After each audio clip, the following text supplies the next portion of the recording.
Baik, izin memperkenalkan diri.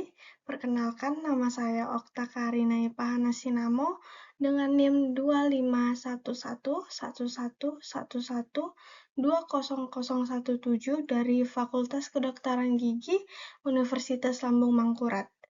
Di sini, saya akan membahas tentang organ reproduksi pada pria. Baik, sebelum kita lanjut, kita harus mengetahui apa itu sistem reproduksi pria. Sistem reproduksi pria adalah kumpulan organ yang berfungsi untuk menghasilkan keturunan, menyimpan dan menyalurkan sperma, serta menghasilkan hormon seks pria seperti testosteron. Nah, organ reproduksi pria itu dibagi menjadi dua, yaitu bagian eksternal dan bagian internal. Di bagian eksternal ada skrotum, penis, dan glans penis. Untuk di bagian internal ada testis dan epididymis, saluran keluar testis, dan kelenjar aksesoris. Untuk saluran keluar testis ada dua, yaitu vas deferens dan uretra. Kalau kelenjar aksesoris itu ada tiga, yaitu vesicula seminalis, kelenjar prostat, serta kelenjar Cowper.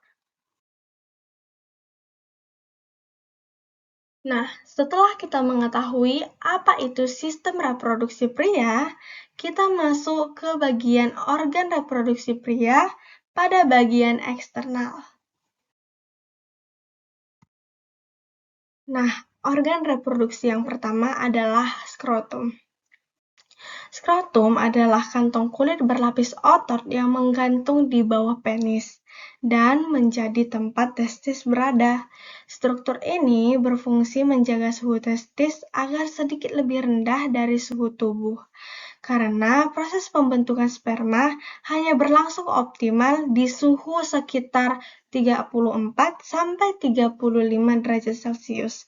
Skrotum mampu mengkerut dan mengendur melalui kerja otot dartos dan kremaster untuk menyesuaikan perubahan suhu di lingkungan. Untuk fungsi skrotum sendiri adalah mengatur suhu dan menstabilkan suhu testis, melindungi testis dan epididymis dari benturan, menyediakan ruang yang ideal bagi spermatogenesis. Yang kedua ada penis. Penis merupakan organ reproduksi eksternal yang berfungsi sebagai alat kopulasi serta saluran keluarnya sperma dan urin. Penis tersusun atas 3 jaringan erektil, 2 corpus cavernosum dan 1 corpus spongiosum. Corpus cavernosum ada di bagian dorsal, sedangkan corpus spongiosum ada di bagian mengelilingi uretra. Ketika darah mengalir masuk ke jaringan ini, di dalam jumlah yang besar, penis mengalami ereksi. Struktur luar penis dilapisi oleh kulit tipis dan jaringan yang elastis, sehingga memungkinkan penis merubah ukuran selama ereksi. Fungsi dari penis sendiri adalah menyalurkan sperma ke saluran reproduksi wanita saat ejakulasi dan mengeluarkan urin dari uretra. Yang ketiga ataupun yang terakhir dari organ reproduksi pria bagian eksternal adalah glans penis. Glans penis adalah ujung penis yang berbentuk seperti kerucut ataupun seperti kepala. Bagian ini merupakan area yang sangat sensitif dikarenakan mengandung banyak ujung saraf. Pada pria yang belum disunat, glans penis ditutupi oleh preposium. Untuk fungsi dari glans penis sendiri adalah memberikan rangsangan seksual. Yang kedua, membantu mempermudah penetrasi berkat permukaan yang lebih lembut.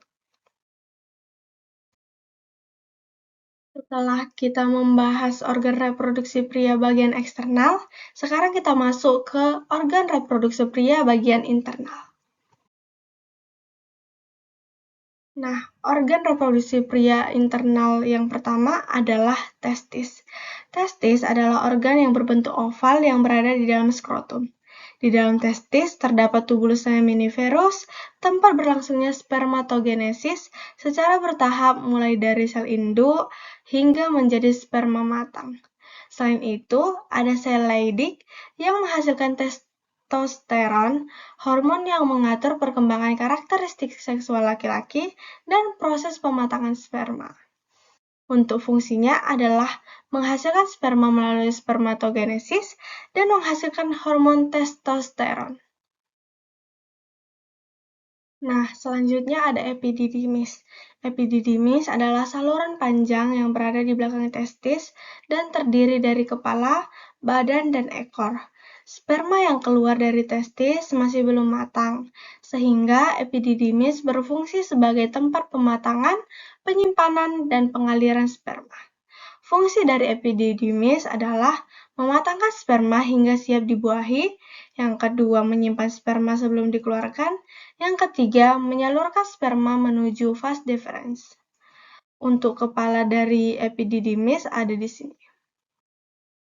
Ini kepalanya, ini adalah badan dari epididymis, dan ini adalah ekornya. Selanjutnya kita masuk ke saluran keluarnya sperma dari testis. Yang pertama ada vas deferens.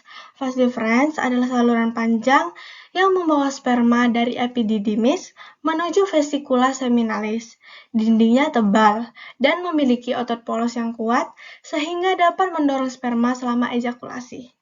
Fungsinya adalah mengangkut sperma dan epididymis ke vesikula seminalis, mendorong sperma dengan kontraksi otot secara peristaltik saat ejakulasi, menjadi tempat penyimpanan sperma jangka pendek sebelum diejakulasikan. Nah, untuk saluran kedua adalah uretra. Uretra adalah saluran akhir yang membawa urin sekaligus sperma keluar dari tubuh. Pada sistem reproduksi pria, uretra dibagi menjadi uretra prostatik, membranosa, dan spongiosa. Fungsinya sendiri yaitu mengalirkan semen keluar tubuh saat ejakulasi. Yang kedua, mengalirkan urin saat buang air kecil.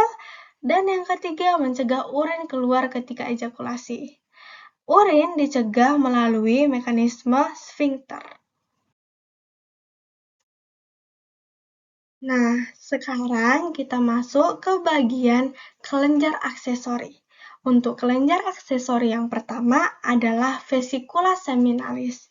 Vesikula seminalis merupakan kelenjar berpasangan yang menghasilkan cairan yang bersifat basa, kaya fruktosa, dan memberi energi bagi sperma. Cairan ini merupakan komponen terbesar dari semen.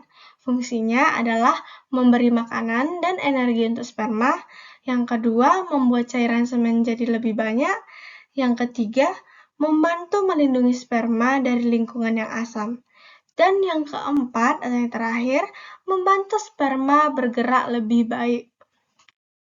Nah, untuk kelenjar aksesori yang kedua adalah kelenjar prostat. Kelenjar prostat menghasilkan cairan berwarna putih susu yang mengandung enzim dan zat pelindung sperma. Cairan prostat membantu meningkatkan mobilitas sperma serta menetralkan keasaman vagina.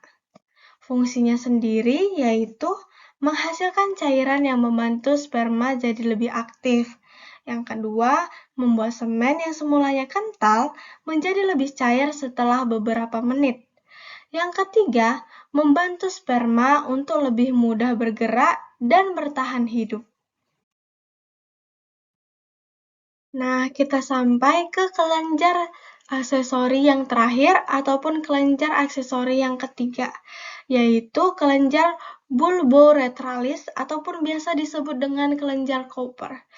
Kelenjar kecil ini menghasilkan cairan bening sebelum ejakulasi. Cairan ini berfungsi melumasi uretra dan menetralkan sisa urin yang mungkin bersifat asam. Untuk fungsinya sendiri adalah mengeluarkan cairan bening sebelum ejakulasi untuk melumasi uretra. Yang kedua adalah menetralkan sisa urin yang asam di uretra agar sperma tidak rusak. Yang ketiga adalah membantu sperma agar bisa lewat dengan aman. Nah, sekian dari presentasi saya. Jika saya memiliki kesalahan dari tutur kata, mohon dimaafkan. Terima kasih.